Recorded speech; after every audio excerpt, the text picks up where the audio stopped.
Hello, welcome to my YouTube channel Math Grip Point. हम लोग इस सीरीज में 2013 से लेकर 2020 तक के पेपर सॉल्व कर रहे हैं। पहले पार्ट में हमने सेक्शन 1 के 10 क्वेश्चन डिस्कस किए थे। पार्ट 2 में हमने 5 क्वेश्चन डिस्कस किए थे और आज हम जो रिमेनिंग 5 क्वेश्चन है उनको डिस्कस करेंगे। टोटल सेक्शन ए में 20 क्वेश्चन होते हैं। ठीक है, तो हमने क्या किया था, हमने सेक्शन ए में हमने सेक्शन ए में टोटल जो क्वेश्चन होते हैं वो 20 क्वेश्चन होते हैं। ठीक है, तो मैंने इसको पार्ट वाइज डिवाइड किया था। तो पार्ट 1 में हमने 10 क्वेश्चन डिस्कस किए थे, पार्ट 2 में 5 और पार्ट 3 में आज हम डिस्कस करेंगे रिमेनिंग 5 क्वेश्चन। ठीक है, तो आज हमारा सेक्शन ए कंप्लीट हो जाएगा। ठीक है, now we discuss. Question number 16 कहता है the ratio of the length of a vertical rod and the length of the shadow is 1:3. Find the angle of elevation of the sun at the moment. ठीक है, हमसे क्या पूछा है कि हमसे ये कहा है कि एक वर्टिकल रॉड है जिसकी लेंथ और शैडो का जो रेशियो है 1:3 का रेशियो है। तो एंगल ऑफ एलिवेशन पूछा है हमसे। ठीक है, कैसे निकालेंगे देखो। आपको याद होगा कि सपोज मैंने एक एंगल लिया, ये मैंने एक राइट एंगल ट्रायंगल लिया। ठीक है, इसका नाम है ए, इसका नाम है बी और इसका नाम है सी। ये मेरे पास एक रॉड है और ये इसकी शैडो है इस रॉड की। ठीक है, हमने रेड रॉड को खड़ा किया तो उसकी शैडो इधर आ रही है। सपोज ये एंगल अगर हमारे पास थीटा है तो हमसे थीटा पूछा है और दिया क्या है कि जो लेंथ है, तो लेंथ जो है, लेंथ और जो शैडो है उसका रेशियो दिया है हमें। ठीक है, तो हम कह सकते हैं length upon shadow is equal to 1/√3 दिया है। ठीक है, सॉल्यूशन ये हमें गिवन है।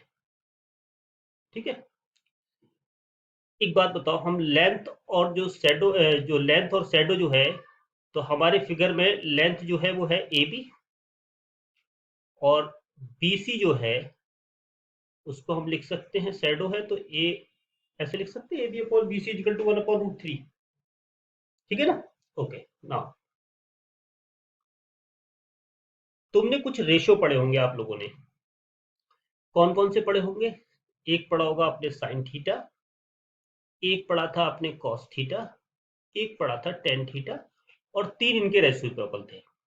तो साइन थीटा आपने पढ़ा था क्या, बोलो।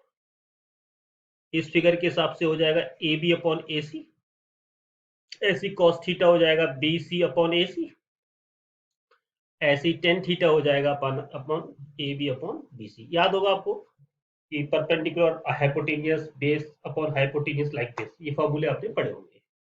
ठीक है, अब यहाँ देखो, A B upon B C का जो रेशियो है वो किसको डिफाइन करेगा? टेन थीटा को। तो यहाँ इसका मतलब ये हुआ कि आपको जो टेन थीटा की जो वैल्यू है वो 1/√3 है। अगर मैं इसे पाई की फॉर्म में लिखूं तो क्या लिख सकता हूं? इसे मैं ऐसे लिख सकता हूं, tan theta is equal to 10 पाई/6। टेबल भी आपने पढ़ी होगी। ये जो टेबल थी इसमें आप 0 पे देखते थे, 30 पर देखते थे, 60 पर देखते थे। स्टूडेंट ध्यान से करना, मैं बहुत डिटेल में बता रहा हूँ आपको। 90 पे देखते थे, फिर यहाँ रेशियो देखते थे साइन का कॉस का। एक बार टेबल को रिवाइज करके देखना। ठीक है, तो यहाँ से आप अगर देखो तो थीटा इक्वल टू कितना निकला है आपके पास, पाई/6। और हमसे एंगल ऑफ एलिवेशन ही तो पूछा था, कितना एंगल होगा उसका, मतलब रेशियो क्या होगा। क्लियर है? Okay, now next question. Next question में क्या कहता है कि to cons have their height in the ratio 1:3। मेरे पास दो कोन हैं, कोन का मैं एक फिगर डायग्राम बनाता हूँ। ये मेरे पास एक कोन है और एक कोन मेरे पास ये है, ठीक है। ये इसकी हाइट है, ठीक है। इसे थोड़ा सा गोल कर देते हैं ऐसे, ठीक है, वैसे। तो आप देखो कि आपके पास दो कोण हैं, ठीक है। इसको मैंने कह दिया कोण 1 C1 है और ये मेरे पास कोण 2 C2 है। सॉल्व करते हैं, ठीक है। पहले तो देखते हैं गिवन क्या है। सबसे पहले देखो गिवन क्या है। गिवन में आपके पास क्या है कि to cons have their height in the ratio 1:3।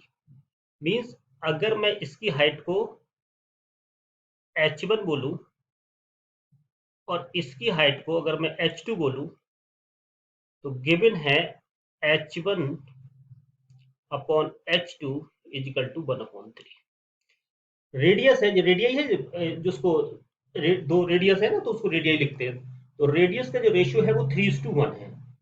अगर मैं कहूं कि इस कोण की जो रेडियस है वो r1 है और इस कोण की जो रेडियस है वो अगर r2 है, तो गिवन है r1 अपॉन r2 का जो रेशियो है वो 3:1 है। ये हमें गिवन है। पूछा गया हमसे what is the ratio of their volumes. हमसे पूछा है b1 और b2 का रेशियो पूछा है, ये हमें निकालना है, ठीक है।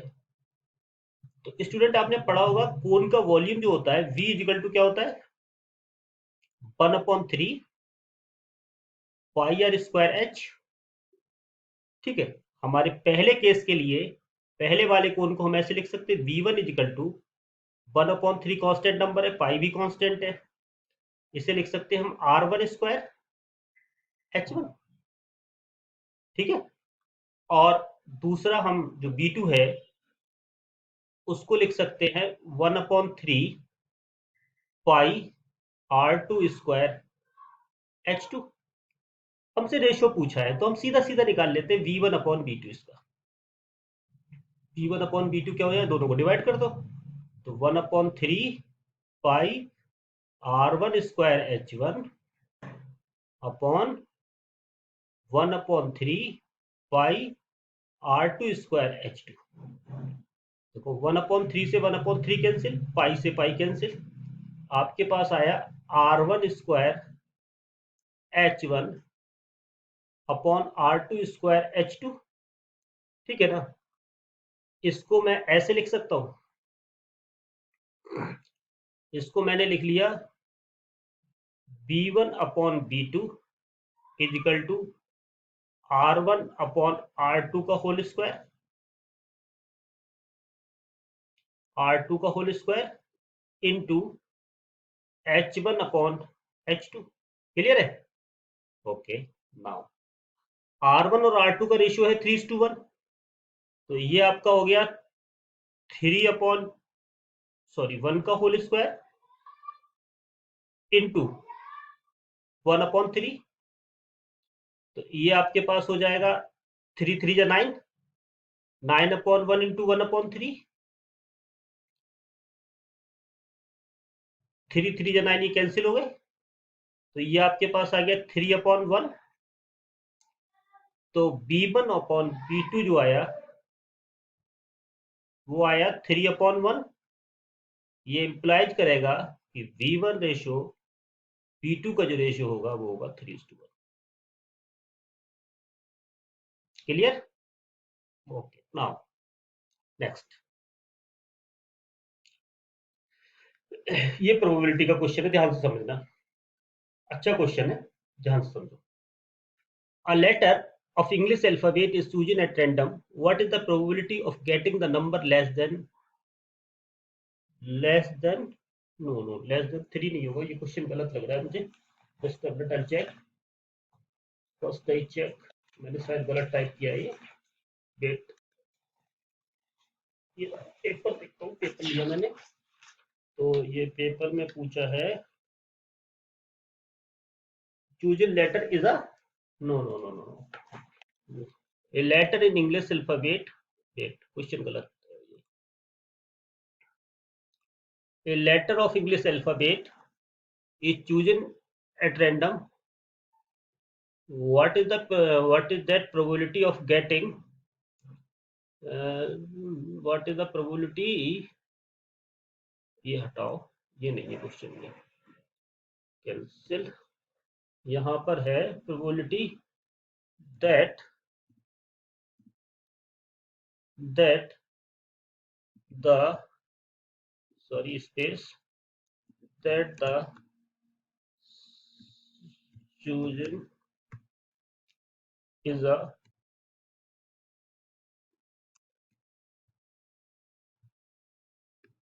SO. ये पूछा आपसे, ठीक है, कोई नहीं, मैं गलत टाइप कर गया था, सॉरी उसके लिए. ओके, ना इसको सॉल्व करते हो, ठीक है, पेन लिया. Okay, a letter of English alphabet is chosen randomly. What is the probability of the choosing the consonant? Okay, now आप देखो, इसको ऐसे समझो, हमारे पास अल्फाबेट है. इंग्लिश में टोटल अल्फाबेट कितने होते हैं? 26. इसके दो पार्ट होते हैं, ठीक है. पहला पार्ट होता है वॉवेल. कौन कौन से होते हैं? आपको याद होगा, बहुत कॉमन है. ए, ई, आई, ओ, यू. और जो रिमेनिंग जो होते हैं वो क्या होते हैं? वो होते हैं हमारे पास, ठीक है, ये 5 ये निकल गए वॉवेल. तो बाकी लेटर कितने बचे आपके पास? किस बी सी डी ई, समझ रहे हैं बात को, ठीक है. नाउ तो प्रोबेबिलिटी निकालने का फॉर्मूला क्या है? पहले मैं वो लिख लेता हूँ, फिर आपको थोड़ा सा और बता दूंगा. तो प्रोबेबिलिटी निकालने का फॉर्मूला होता है PE is equal to number of outcomes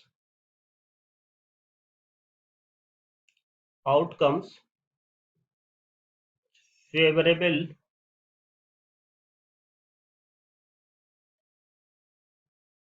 to E event, okay, upon number of all possible outcomes, number of all possible outcomes of the experiment, ठीक है, एक्सपेरिमेंट, ये फॉर्मूला होता है, ठीक है. इस फॉर्मूले को ध्यान में रख के आप समझो. इसको फॉर्मूला ये रहा, मैं यहाँ बता देता हूँ आपको, देखो. तो P कैसे निकालोगे आप? Equal to number of outcomes कितने हैं टोटल आपके पास, किसमें से आप चूज करोगे? चूज तो करोगे आप 26 लेटर में से. तो नंबर ऑफ ऑल पॉसिबल तो हो गए 26, क्योंकि अल्फाबेट हमारे 26 है. ढूंढना क्या है हमें? कॉन्सिनेंट. तो कॉन्सिनेंट कितने होते हैं टोटल? 21. आंसर 21. यही अगर वॉवेल पूछता तो 5/26 होता, ठीक है. Okay, next. Okay, question number 19. A dice is thrown once. What is the probability of getting a number less than 6?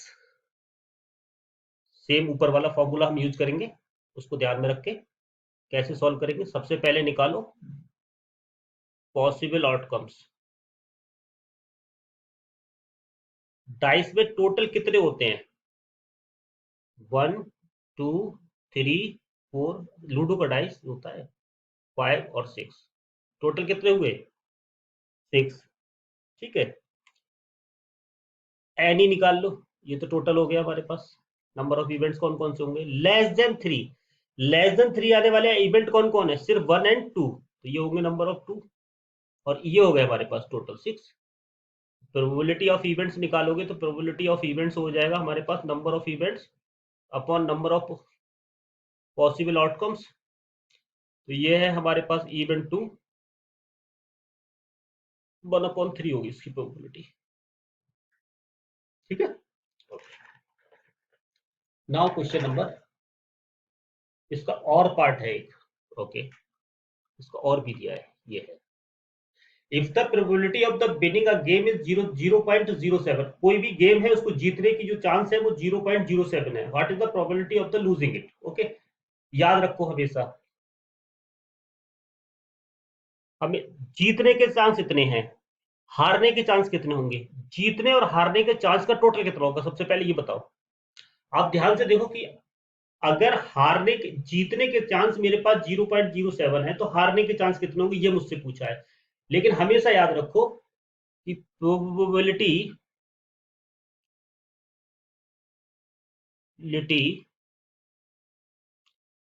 Of losing game plus probability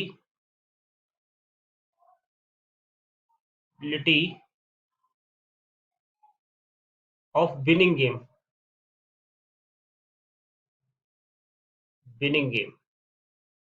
total इनका कितना आना चाहिए, 1 होगा। 100% में से तो होगा कि 100 या तो जीतना और हारना 100% होगा तो 1 हो गया। हमसे पूछा क्या है कि लूजिंग, तो ये है लूजिंग, तो प्रोबेबिलिटी ऑफ अगर लूजिंग निकालोगे कि हारने के कितने चांस हैं, तो of losing game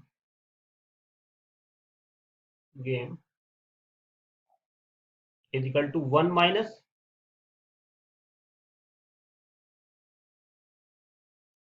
probability of winning game. तो ये मेरे पास 1 माइनस हो जाएगा 0.007, ये हमें देख गिवन है क्योंकि, तो टोटल आ जाएगा आपका 0. मतलब अगर जीतने के चांस हमारे पास 0.07 है तो हारने के चांस हमारे पास 0.93 है। Clear, okay. Now question number 20, 1 to 20 जो क्वेश्चन है स्टूडेंट, इसमें 20 क्वेश्चन मेरा सबसे पसंदीदा क्वेश्चन है और बहुत ट्रिकी क्वेश्चन है, ध्यान से समझना, बहुत इंपॉर्टेंट क्वेश्चन है, बहुत ध्यान से समझना, ठीक है। ये मेरा सबसे पसंदीदा क्वेश्चन है जितने क्वेश्चन मैंने अभी तक आपको कराए हैं। If the mean of the first n natural number is 15, very good, n natural number है, ठीक है। सॉल्यूशन ध्यान से देखना, कोई प्रॉब्लम हो तो मुझसे पूछ लेना कमेंट करके आप, ठीक है। कहता है हमसे कि mean of the first n natural number is 15, तो नेचुरल नंबर होते कौन कौन से, पहले तो सबसे पहले ये देखो 1 2 3 एन तक हो गए, ठीक है। तो ये जो फर्स्ट एन नेचुरल नंबर हैं, इनका जो मीन है, इन नेचुरल नंबर का अगर मैं आपसे कहूं मीन निकालो, तो मीन कैसे निकालोगे, आप कहोगे इन सब नंबरों को ऐड करो, पहले कहां तक ऐड करना है, एन तक, और जितने टर्म हैं उतने ही टर्म से इसे डिवाइड कर दो। तो मीन आपको दिया कितना है, इसका मीन है कितना, मीन वो आपसे कहता है कि इसका मीन 15 है, तो इजिकल टू ये 50 लिख सकते हो। तो इसका मतलब 1 plus 2 plus 3 plus dot dot dot plus n is equal to हो गया आपका 15n, हमने कह दिया इसे इक्वेशन 1, ठीक है, ओके। फिर क्या कहता है, इतना ही क्वेश्चन ने कितना दिया, देन फाइंड, क्वेश्चन ने तो हमें इतना ही दिया, देन फाइंड है, ओके। नाउ एक चीज और बताओ, ये तो मीन के बारे में आप जानते ही हो, एक और, वी नो दैट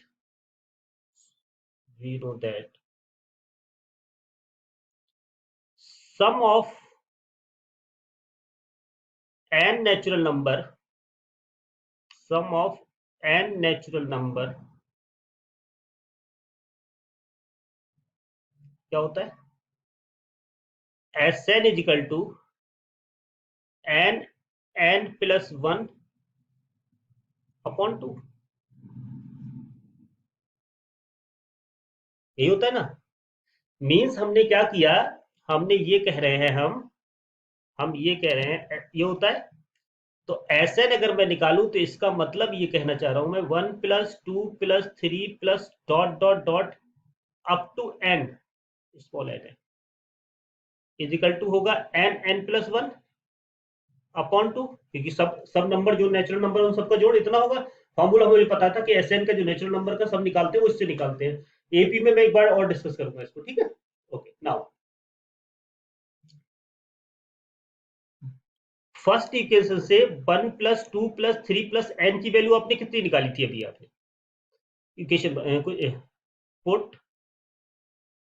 अगर मैं इक्वेशन जो मैंने 1 बनाई है उससे मैं अगर वैल्यू पुट करूं तो 1 + 2 + 3 + n की जो वैल्यू होगी उसको हम लिख सकते हैं student 15n is equal to n + 1 upon 2, ठीक है ना। ओके, नाउ अगर मैं इसके अपॉन में से 1 कह दूं तो n से n कैंसिल हो जाएगा, तो मेरे पास आ जाएगा 15/1 is equal to n + 1 upon 2। अगर हम क्रॉस मल्टीप्लीकेशन करें तो n + 1 इज इक्वल टू 52 जा 30, तो n इज इक्वल टू कितना आ जाएगा आपके पास -1। मतलब हमने 29 नंबर अगर हम लें तो उनका जो सम आया वो तो 15 आएगा, ठीक है। तो हमसे n ही पूछा था कि n कितना होगा, देन फाइंड n। क्लियर है। ओके, नाउ सेकेंड वीडियो में हम सेकेंड पार्ट में हम नेक्स्ट पार्ट में हम लोग डिस्कस करेंगे सेक्शन बी को, ठीक है। और ये सेक्शन बन के सारे क्वेश्चन हो गए। एक बार मैं पेपर आपको दिखाता हूँ, पेपर को ध्यान से देखो। ये पेपर था मेरे पास, ठीक है। तो इस पेपर में ये सेट 1 पेपर है, इसमें मैंने जो डिस्कस किया वो मैंने आपसे डिस्कस किया। ये हिंदी में है, इंग्लिश में देख लेते हैं। ये सेक्शन 1 हमने डिस्कस किया था। पहला क्वेश्चन हमने डिस्कस किया, दूसरा क्वेश्चन, तीसरा, चौथा, पांचवा, छठा, सातवां, आठवां, नौवां, 10वां। ये ऑब्जेक्टिव किए थे 11 से लेके 15 तक के हमने, ठीक है। फिर हमने ये डिस्कस किए थे 11, हिंदी में है ना ये, तो इसलिए थोड़ा सा, ठीक है। फिर हमने डिस्कस किए, इनको डिस्कस किया 12, 13, 14, 15 को। फिर आज जो डिस्कस किया वो मैंने 16, 17, 18, 19 और 20 को डिस्कस किया। तो यहां तक हम इसको डिस्कस कर चुके हैं, ठीक है। नेक्स्ट वीडियो में हम डिस्कस करेंगे सेक्शन बी, ठीक है। अगर आपको मेरा वीडियो पसंद आया हो तो प्लीज लाइक कीजिए, शेयर कीजिए, और मेरी हर बार जो नया वीडियो जब आएगा तो आपको नोटिफिकेशन आ जाएगा, तो इसलिए मेरे चैनल को सब्सक्राइब कीजिए। और कंप्लीट 10th की पूरी 2013 से 2020 तक के पेपर का सॉल्यूशन देखने के लिए मेरे चैनल को प्लीज सब्सक्राइब कीजिए। Thank you.